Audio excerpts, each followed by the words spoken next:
نبی کریم صلی اللہ علیہ وسلم کی کیا بہترین دعا، یا اللہ میرا دین سوار دے، میری اس پر بنیاد، میری دنیا بھی سوار دے، ہاں یہاں مجھے رہنا ہے، میری آخرت سوار دے، مجھے وہاں رہنا ہے، وہیں پہ میرا ٹھکانہ ہے۔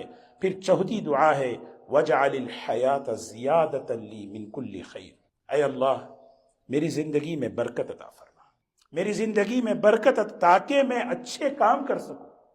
زندگی کے حرص، زندگی کی تمنا، جینے کی تمنا، کیوں آدمی جینے کی تمنا کیوں رکھے؟ زیادۃ لی فی کل خیر، زیادہ سے زیادہ خیر کا کام کروں، اچھے سے اچھے کام کروں۔ نبی کریم صلی اللہ علیہ وسلم بتا رہے ہیں وَجَعَلِ الْحَيَاةَ زِيَادَةً، زندگی یا اللہ لمبی کر دے، زندگی میں برکت دے دے۔